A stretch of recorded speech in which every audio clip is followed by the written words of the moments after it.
Hi everyone, Matt Watson here from Carwow.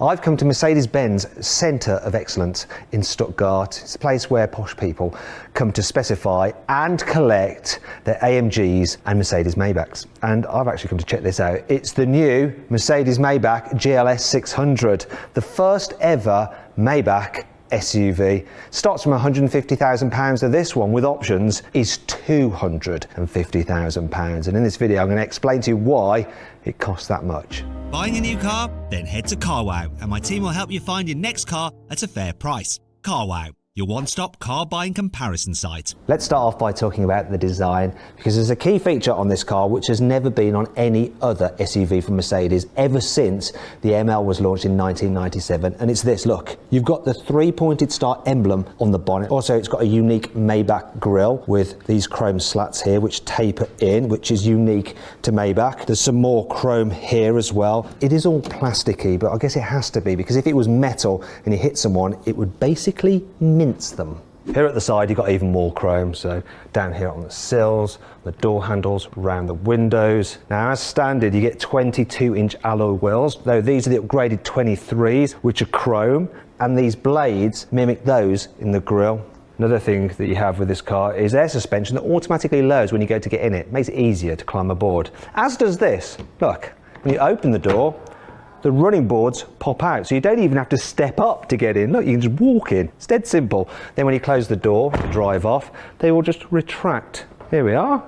Goodbye, running boards. That's a really cool feature, and it's standard. Tell you what's not standard though, this two-tone paint scheme. Do you want to know how much that costs? £17,000. Though the finish is absolutely gorgeous, and there's this neat pinstripe which goes all the way around the car. At the back, you got this, the Maybach badge.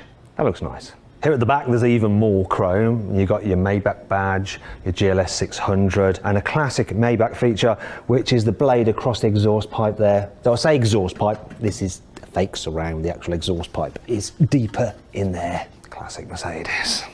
Here on the inside it's as though Mercedes has given a GLS to an interior designer for a boutique hotel, because it does feel like an exclusive experience in here.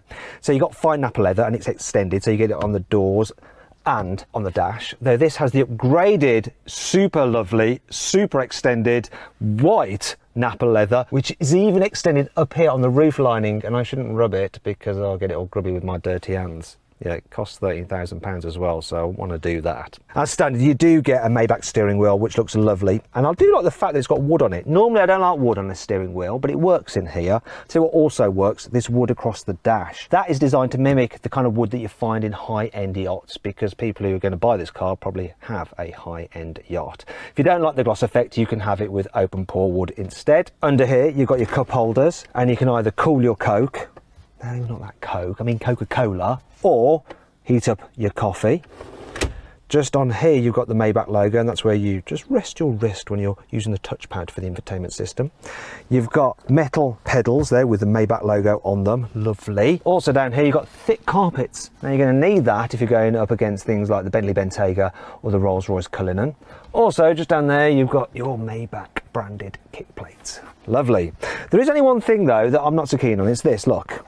The gear selector is like that on an A-Class. They have tried to jazz it up a little bit by putting some chrome trim on it here and here, but still they should have like covered it in leather or made it out of onyx or even myrrh. The GLS is normally a 7-seater, but the Maybach version is a 5-seater, or this 4-seater version only, and that gives you more rear leg room, and it is very luxurious back here. So you'll probably notice that the blue lighting, though you can change it, there's 64 different colours you can choose from, actually wraps around you from the back, as does the wood finish, to make you feel cocooned in the car. And if you really want to stretch out, look, I can press this button and it's just going to move the front passenger seat out the way, lift up my footrest. I really don't want to get my feet up against the back of that chair though, because it's covered in that really expensive white leather. And now I can get my cushion and really relax. It's lovely back here. Also, this one has, look at here, we've got the fridge. I've got my Coke Zero in here. Normally you'd have champagne, because here are your champagne glasses. And you have special holders for the champagne glasses here. So just pop them in there like that, so that they don't topple over when you're being chauffeured somewhere, and you can easily remove them just by lifting them out like that. The car also comes with this tablet, so you can control the infotainment system from the back seat if you want to. You just operate it like it's a Samsung tablet, it's nothing special really. You can upgrade to have 12-inch screens to go on the back of the front seats. It's quite funny to think that this car at £250,000 isn't yet fully spec'd. You can make it even more expensive if you want to. You can't make it more expensive by fitting chilled or heated and massage seats though, because that all comes as standard, thank goodness. As you'd expect, the Maybach GLS has an electrically operated tailgate. It also has an electrically deployable tow bar hitch so that you can tow your racehorse in its horse box behind you, or maybe your yacht. Oh, hello, sailor. Also, the boot is lovely in the way that it's trimmed out with metal elements. You've got leather in here, and it has a capacity of 525 litres. But it does if you don't specify the fridge, because that does affect the practicality. Annoyingly, you can't fold down the back seats. So there's a reason for that. It's because they've sealed off this boot area to reduce the amount of noise entering the cabin. Even this load cover is actually lined with soundproofing. Look at that. In fact, there's loads of extra soundproofing on this GLS compared to the normal car, and it gets double glazing as standard. Though that's not all. You see, Mercedes has done a lot of work to this car's ventilation system to make it as quiet as possible. The fans are actually mounted on rubber bushings so you don't get any vibrations entering the cabin. Also, these slats are covered in a special material to allow the air to glide across them without any whistling noise. In fact, the climate control system is very sophisticated. It uses sensors on the outside. You can tell how much sunlight is coming through the sunroof, can tell how many people are sat in here, and it will use all that data to ensure the temperature is kept at the exact temperature you set it at.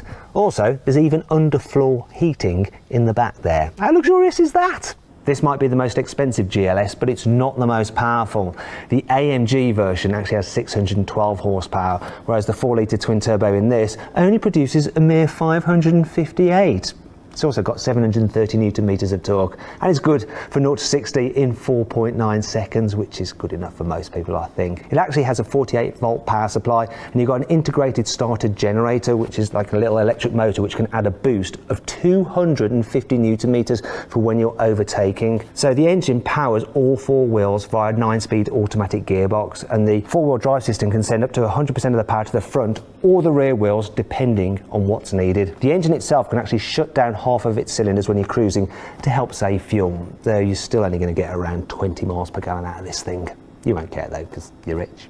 If you like your tunes, you're going to like this car, because as standard it gets a high-end Burmester sound system, though you can pay an extra £4,000 to upgrade to the 3D surround setup, which has 27 separate speakers, 24 different amplification channels and 1600 watts of power. It even has a special VIP seating setting, so you can focus the sound to whichever seat your VIP is sat in. Comfort is the name of the game with this car. That's why it gets air suspension as standard. Also in the drive select you have a specific Maybach mode. What that does is set the car up so it's even more relaxing, so it'll pull away from a standstill in second gear. It'll smooth out the gear changes, make acceleration even more gentle, and it actually focuses all the suspension to maximise comfort in the back rather than the front. You can also get the car with Mercedes E-Active body control, and that uses a camera which looks at the road ahead, and if it spots a bump it can raise or lower the wheels by using the hydraulic fluid in the dampers, so it sort of just walks over them and you don't feel the bumps at all. You can also make it do a weird dance when it's stationary. Here's an example of what that looks like. Quite good fun, that. If you have that system fitted, you also get another feature called Curve, which will lean the car into a bend a bit like a motorcycle. I personally don't like it, it feels a bit weird. What's not weird though is that Mercedes has finally gotten round to building an uber luxurious SUV. But if you're in the market for one of these things, which would you go for? This, a Bentley Bentayga, or a Rolls-Royce Cullinan? Let me know in the comments below.